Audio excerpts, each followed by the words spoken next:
A very good afternoon, everyone. I hope all of you are doing good. I am Smita Panikrai, and on behalf of the Holy Tuition family, I welcome you all to today's class. I'm teaching a science class 8, and we are reading chapter 12, that is fraction, friction. तो हम friction पढ़ रहे हैं, ठीक है? And if you are new to this channel, do not forget to like, share, and subscribe. Okay, and let's see what we're going to discuss today. Today we have new things to discuss, but before that, we'll be reviewing whatever we have studied in the previous class. Okay. So before starting, let me remind you that eTuition is providing quality education for your better tomorrow. So don't forget to subscribe our YouTube channel or download the app from Play Store. Alright? Okay, let's start. So today we are going to discuss about surface irregularities, adhesive forces and blowing effect. Okay, these are the three things that we have on cards today, and these three things we are going to cover today. Okay, alright.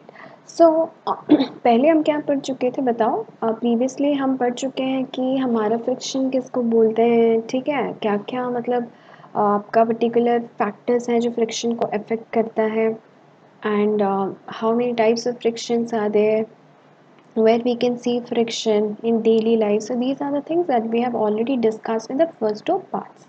Okay, so I hope कि मैं जब बोल रही हूँ you have the answers with you. Okay, I won't like to discuss it again and again because I have discussed it lots of time. बहुत सारा time मतलब previous class में हम काफ़ी डिस्कस किए थे इस बारे में, तो आई होप कि बहुत बेसिक एग्जांपल्स है, कॉमन एग्जांपल्स जो भी हमारी डेली लाइफ में कहाँ फ्रिक्शन होता है, हम कार चलाते हैं फ्रिक्शन है, हम चल रहे हैं फ्रिक्शन है.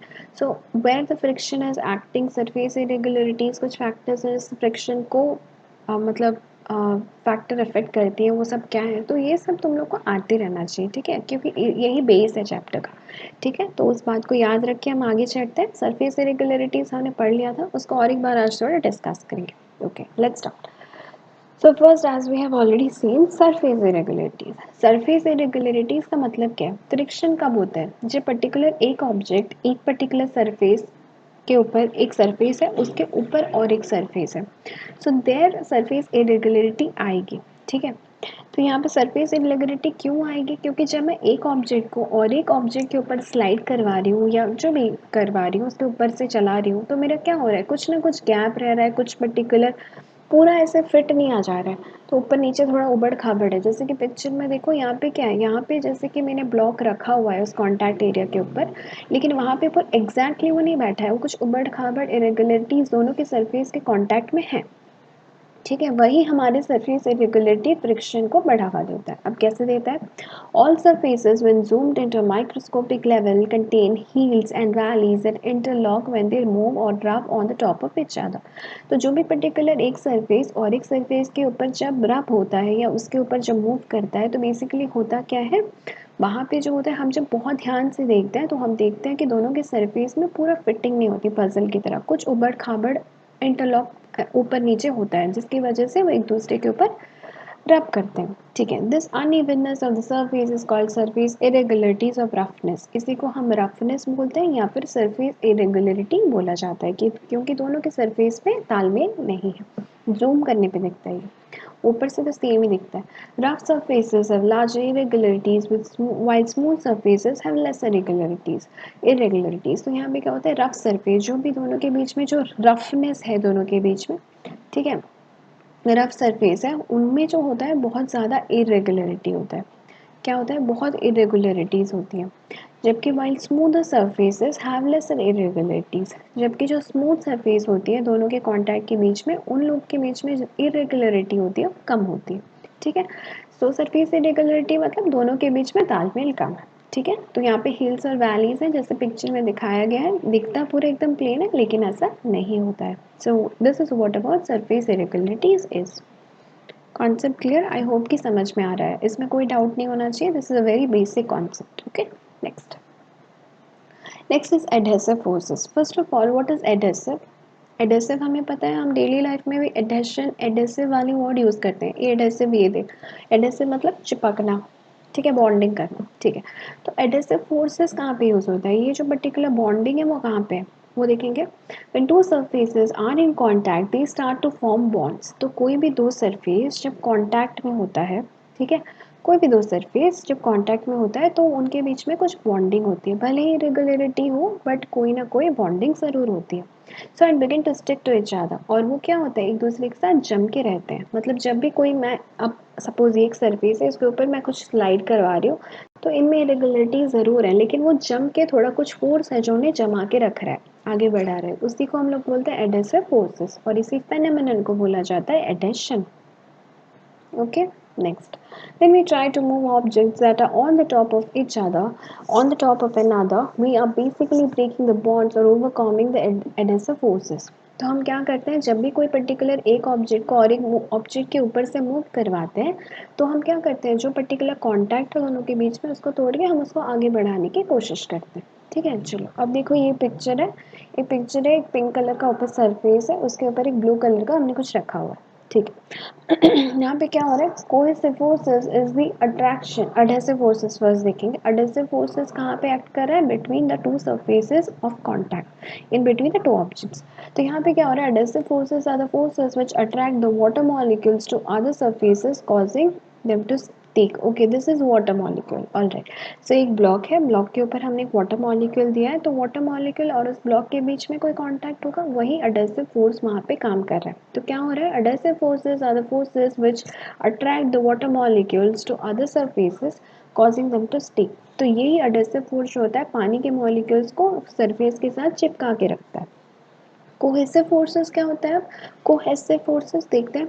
Cohesive forces is the attraction forces between the water molecules, these causes fluid to form round shaped where the molecules can be closely packed as possible।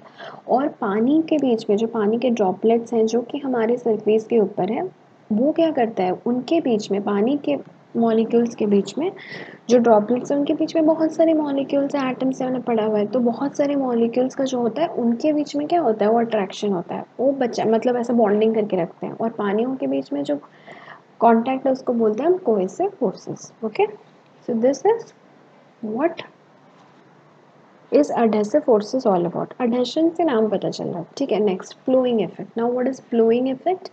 Okay, flow. Okay, maybe this is a new thing for you. You haven't heard the term okay before. This is the very first time. Maybe तुम सुन रहे हो क्या, या सुन भी चुके हो। चलो उसके बारे में पढ़ते हैं। When surfaces are soft or can change their shape easily, they get deformed when they come in contact with another object। तो यहाँ पे क्या होता है, when surface are soft, कोई एक surface है जो बहुत soft है, जैसे कि suppose एक गड्ढा है जो बहुत soft है, ठीक है। सोफ़ा ले लो, तो सोफ़ा सॉफ्ट सोफ़ा है, तो सोफ़ा क्या है, सॉफ्ट है, तो वो उसके ऊपर अगर आप कोई चीज़ रखते हो या उसके ऊपर आप बैठते हो तो क्या होता है, सोफ़ा डिफ़ॉर्म्ड होता है, आप अंदर थोड़ा घुस जाते हो, दब जाते हो, राइट। जैसे कि पिक्चर में दिखाया है, सपोज़ वो नीचे वाला सोफ़ा है, आप ऊपर बैठते हो तो उसी शेप में आ जाते हो जिस शेप में आपकी बॉडी है, ठीक है। Okay, for example, carpets. Example देखो, carpet है, when a heavy object is placed on them, it looks like a valley that is caused by deformation of the shape। जैसे कि हमें कोई भी particular soft चीज़ के ऊपर रख दिया तो क्या होता है, डिफॉर्म हो जाता है। सपोज जैसे कि कारपेट के ऊपर भी आपने कोई चीज़ रख दी तो साइड से सब उड़ जाता है, ठीक है। और जैसे आप उठाते हो शेम हो जाता है। This effect of the surfaces sinking into one another, each other, is known as flowing effect। और इसी पर्टिकुलर इफेक्ट को जो एक के साथ फिट हो जाती है उसी को बोलते हैं फ्लोइंग इफेक्ट। Very simple. ये डायग्राम में देखो, ये नॉर्मल फोर्स है और मोशन में हाई फ्रिक्शन और लो फ्रिक्शन। फ्रिक्शन में पता है हाई फ्रिक्शन होती है और एक लो फ्रिक्शन होता है। लो फ्रिक्शन होगा जब स्मूथ सरफेस होगा, दोनों के बीच में कांटेक्ट अच्छा होगा, और जब इरेगुलरिटी ज़्यादा होगी यानी फ्रिक्शन बहुत ज़्यादा, तो फ्रिक्शन बहुत ज़्यादा हो जाएगा, ठीक है। चलो, तो यहाँ पे नॉर्मल फोर्स जब कोई पर्टिकुलर में दिया जा रहा है, हाई फ्रिक्शन है, तो कैसा ऑब्जेक्ट देखो, दोनों के बीच में सेम है, पर जब लो फ्रिक्शन है तो एक में दब जा रहा है, ठीक है। इसके बारे में हम डिस्कस करेंगे नेक्स्ट चैप्टर में। Just giving you glimpse of the whatever will be discussing next one. Okay, next, ठीक है। सो यहाँ ख़त्म हो जाता है। Very nice. So what are the three things that we discussed? Surface irregularities. Surface irregularities we have already discussed many a time. So I am actually making you remember the thing that you really need to understand the smallest concepts that we have already studied. Surface irregularities नाम से पता चल रहा है irregularity है। अगर हमें ये सब कॉन्सेप्ट्स याद रखने हैं कि अगर बहुत ज़्यादा स्मूथ सरफेस है तो क्या होगा, फ्रिक्शन। अगर बहुत ज़्यादा रफ सरफेस है तो what will be the friction, high friction, low friction, adhesive forces क्या है, जो अडेशन रहता है पर्टिकुलर कोई भी ऑब्जेक्ट को आप एक चीज़ के ऊपर रखोगे तो उनके बीच में एक फोर्स ऑफ अट्रैक्शन होता है, दैट इज अडेसिव फोर्स। हम जब उस चीज़ को उसके ऊपर से मूव करा रहे हैं तो हम अडेशन को भी रिमूव कर रहे हैं। फ्लोइंग इफेक्ट, हम सोफे में बैठते हैं तो क्या होता है, एक पर्टिकुलर शेप में आ जाता है सोफा, फिर वापस जो जो interaction होगा in between you and the sofa, that is the flowing effect. So these are very small topics that you really need to know. May be कुछ कुछ चीज़ें मे बी शायद मैं जो पढ़ा रही हूँ ना हो सिलेबस में, या ऐसा कुछ हो, या आपको नया लगे। Maybe you think that it is not essential, but ऐसा नहीं है, nothing is bad if you learning. And in near future maybe आपको फर्दर अपकमिंग क्लासेस में इसकी ज़रूरत पड़े। ठीक है, so it's good to know things, and if you reading science you need to be very much practical about the things. तो जब भी आप साइंस पढ़ते हो ना तो उसमें क्या करो कि तुम कुछ प्रैक्टिकली चीज़ें ढूंढो। फॉर एग्जाम्पल हम जैसे भी कोई भी, हम सपोज एयर के बारे में पढ़ रहे हैं, imagine everything about air. Okay, air के बारे में सोचो कि एयर में ऐसे गैसेस होते हैं, ऐसा इवॉल्व होता है, डिजॉल्व होता है। So these are the things if you imagine और if you actually visualise things, okay, so it will become very easy for you to understand. ठीक है, तो तुम्हें ऐसा रट्टा मारने की, मकअप करने की कोई ज़रूरत नहीं पड़ेगी, सीधा you if you understanding things and if you visualising those things, then it becomes very easy for you to understand, और आपको रट्टा मारने की कोई ज़रूरत नहीं है। Never mug up things, otherwise you will forget. आप अगर मकअप कर रहे हो ना तो भूल जाओगे। ठीक है, तो आप कॉन्सेप्ट्स को समझो और कॉन्सेप्ट्स को समझ के उसको विजुअलाइज करो, अपनी खुद से स्टोरी बनाओ, नोट्स बनाओ, सोचो कि ऐसा होता है, अपने छोटे छोटे फेमिलियर